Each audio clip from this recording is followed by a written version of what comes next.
Salut à tous, merci d'être avec nous pour ce nouveau numéro 100% cinéma de À l'affiche. Depuis plus de 40 ans, il pointe du doigt les mensonges de l'Amérique. Oliver Stone est de retour avec Snowden, le portrait du plus célèbre des lanceurs d'alerte.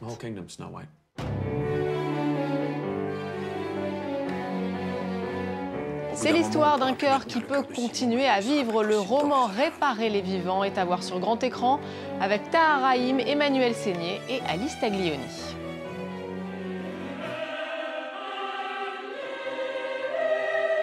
Sa Majesté Jean-Pierre Léaud, l'acteur de la nouvelle vague chouchou des cinéphiles, joue les dernières heures du Roi Soleil dans La mort de Louis XIV.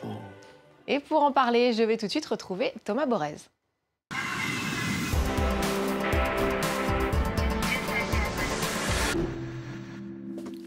Salut Thomas. Salut Louise. On va donc commencer avec Oliver Stone après la guerre du Vietnam. George W. Bush ou JFK, le réalisateur poil à gratter de l'Amérique, dresse donc le portrait d'Edward Snowden. Oui, alors pour beaucoup, c'est vrai que le nom de Edward Snowden se résume au visage juvénile d'un jeune adulte à lunettes qui semblait presque s'excuser d'être là. On va voir son portrait tout de suite. Voici à gauche le vrai Snowden et à droite l'acteur qui l'incarne à l'écran, l'américain Joseph Gordon-Levitt. Voilà, alors le 6 juin 2013, ce jeune homme de 29 ans, informaticien émérite au sein des services secrets américains, CIA et NSA, révèle à des journalistes et donc au monde entier l'impunité avec laquelle les services de renseignement américains ne cesse de traquer, sous couvert de traquer les terroristes, en fait, scrute nos moindres faits et gestes, épluche nos mails, nos conversations téléphoniques. On est tous sur écoute. Voilà, Oliver Stone raconte le parcours de cet homme au-dessus de sous-soupçon qui a donc mis le gouvernement américain en émoi. Regardez. The NSA is really tracking every cell phone in the world. Most Americans don't want freedom. They want security. Except people, they don't even know they've made that bargain. Are they watching us? There's something going on inside the government that's really wrong, and I can't ignore it. This is everything I have. They're gonna figure out what I've done. Did you access an unauthorized program? You're looking at a possible death sentence. The government knows that we have these documents now.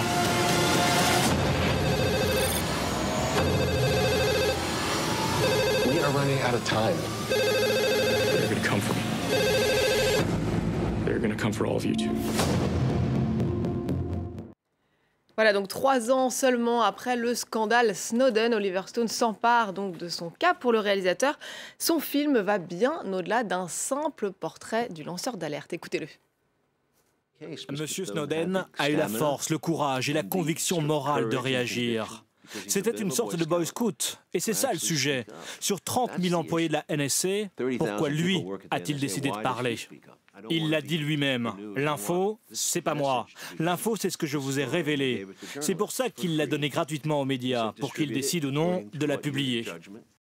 Voilà, le film d'Oliver Stone complète le documentaire oscarisé Citizen4, du nom de code de Edward Snowden. Le film était signé Laura Poitras, il avait donc gagné un Oscar. Et le film se concentrait sur les quelques heures où, dans cette chambre d'hôtel d'un palace hongkongais, Snowden a convié donc des journalistes et donc révélé ses brûlants secrets. Donc le film d'Oliver Stone part de là. Oui, on voit Laura Poitras dans le film. Absolument, Laura Poitras joue dans le film. Et après, on va à rebours et c'est un long flashback sur la vie exemplaire d'Edward Snowden, qui est vraiment un génie de l'informatique, et aussi sa vie intime qui permet de mettre à jour un peu cette personnalité très mystérieuse. Alors c'est vrai que, vous l'avez dit, Oliver Stone, c'est le poil à gratter de l'Amérique. Il a toujours fait des films très politisés, révélé des choses. On voit Platoon sur la guerre du Vietnam, JFK sur l'assassinat de Kennedy, ou encore Tueur né, ou Wall Street sur la folie capitaliste de l'Amérique. Et c'est vrai qu'on a l'habitude avec Oliver Stone de voir des films assez frénétiques, avec un montage extrêmement rapide. Et ce film, Snowden, est étrangement lent, presque dépressif. Enfin, moi, c'était mon avis. Ben oui, mais alors peut-être que c'était pour faire corps aussi avec ce personnage, c'est-à-dire que c'est une vie un peu terne, très mystérieuse. Alors le film est un peu au diapason de cette personnalité. Alors ça peut être effectivement un défaut et une qualité. Et c'est vrai que Oliver Stone, on l'a entendu tout à l'heure, dit l'important c'est le message et non le messager. Or, son film s'appelle quand même Snowden et on a quand même le sentiment qu'il a échoué sur ce terrain-là. Le film aurait pu être plus paranoïaque. Il n'empêche que pour moi, il est assez réussi sur le thème de la biographie filmée de Snowden. Alors, tout autre chose maintenant. Le roman avait bouleversé de nombreux lecteurs. Réparer les vivants de Maëlys de Kerangal est adapté sur grand écran par Catel Quiévéré avec entre autres Tahar Rahim et Emmanuel Seigné. Un drame familial sur fond de dons d'organes. Bande annonce. Votre fils Simon a eu un grave accident de la route. Mais je comprends rien. Quand vous le voyez, tout vous semble normal. C'est uniquement grâce aux machines que vous avez vues dans sa chambre. Mais si on arrête ces machines, son cœur s'arrêtera aussi. C'est délicat, mais il faut que j'aborde quelque chose avec vous. Cette situation nous permet d'envisager un don d'organes. Si cette démarche est mise en place, c'est uniquement dans le but d'aider des malades qui sont en attente d'un organe. Vous savez ce que je vais vous dire? Peut-être que c'est mon heure, c'est tout. Je sais pas si j'ai envie de vivre avec le cœur d'un mort. Claire, c'est votre décision. Mais un cœur, ça ne se trouve pas comme ça. Vous le savez. Alors Thomas, moi j'ai pas vu le film, mais j'avais lu le livre de Maëlys de Kerangal qui donnait du souffle au roman avec son écriture. Quand on refermait le livre, on avait presque une envie de vivre malgré le côté clinique de l'intrigue. Est-ce que le film est à la hauteur du livre?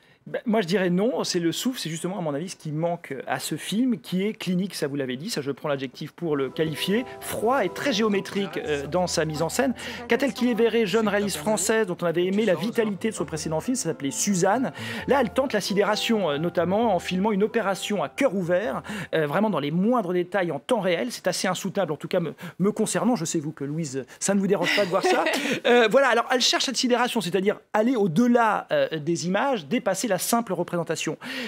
Tout ça pour transcender ces images, moi je trouve que ça ne marche pas, et bizarrement c'est le scénario très premier degré qui du coup replace sans arrêt son film sur la terre ferme des sentiments. Moi, une grosse déception me concernant. Ça vous a laissé un peu froid. Bon, oui. Alors changement de décor maintenant, nous voici à Versailles en 1715 et le roi Soleil se meurt. Et oui, Louis XIV soupire, râle, se lamente, la fin est proche, allongé dans son lit, le teint pâle, la tête sous une montagne de cheveux frisés et le regard donc d'un gisant. Alors autour de lui, tous s'agitent, essaient de satisfaire les dernières volontés du roi, mais ce dernier reste donc silencieux.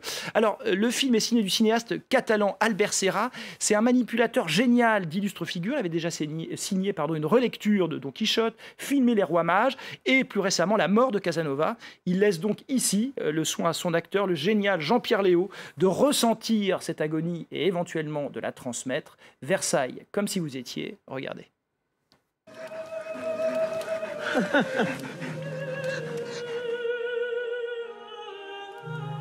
Tous ces lapins, cette alimentation de fruits trop mûrs, ne paraît pas profitable à la santé de Sa Majesté. Est-ce que vous avez entendu parler d'un certain docteur Lebrun? Il paraît qu'il a des remèdes miraculeux. À la vie ou à la mort? Faites-le honorer par vos sujets. Tâchez de soulager votre peuple. Mon enfant, vous serez un grand roi.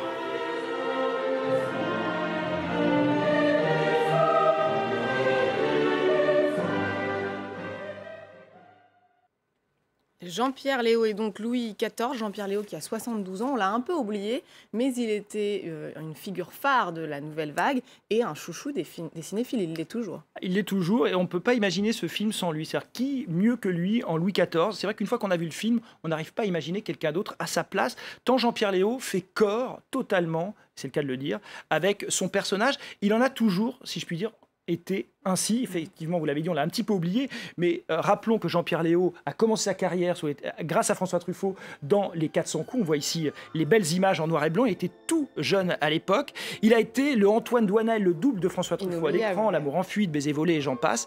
Léaud, ça a été un acteur phare de la nouvelle vague. Il a été vu chez Godard, La Chinoise, masculin, féminin notamment. On peut citer aussi le génial La maman et la putain.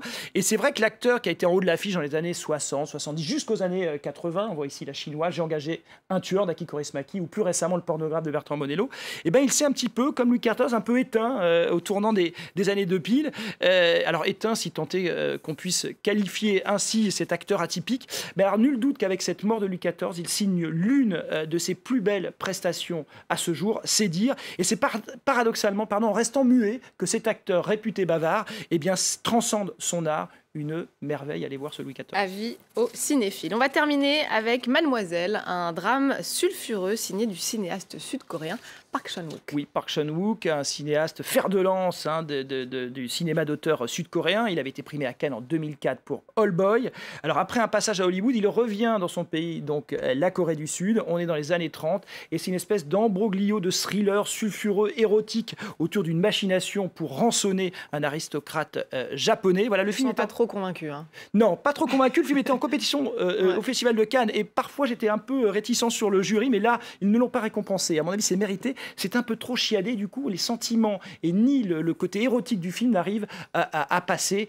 Ça en reste un bel ouvrage quand même, esthétiquement assez parfait. Avec des belles images de Park Chan-wook. Merci beaucoup Thomas. Merci. On se retrouve la semaine prochaine. Merci évidemment à vous de nous avoir suivis. N'oubliez pas de nous retrouver sur france24.com ainsi que sur tous nos réseaux sociaux. Et puis voilà de quoi vous faire un avis sur Mademoiselle de Park Chan-wook. On se quitte sur ces images et moi je vous dis à très vite. 아가씨 일과는 간단해. 뒷동산에 산책 가거나 나리마님하고 낭독 연습하거나. 딴지 빠른 하녀는 두 상전을 위해 자리를 비켜줬고. 나에 대해서 뭘 하셨대, 백장님이?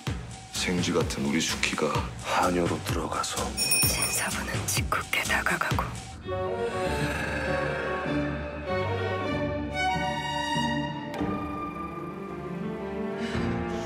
너도 배 떠지 마. 너 때문에.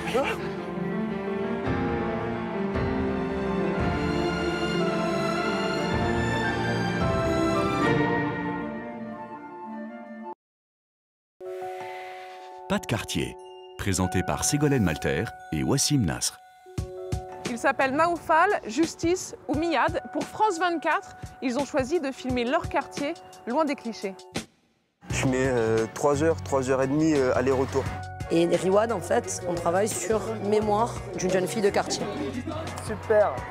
Quand on dit on arrête, deux jours après, ça reprend. On va pas dire qu'on a réussi à changer tous les jeunes, mais ça a pu avoir un impact. Et ça fait combien de temps que t'as pas d'ascenseur? Ça fait 10 ans. Il est complètement HS. Pas de quartier, c'est votre émission. Une parole libre. Comme eux, vous aussi, filmez votre réalité.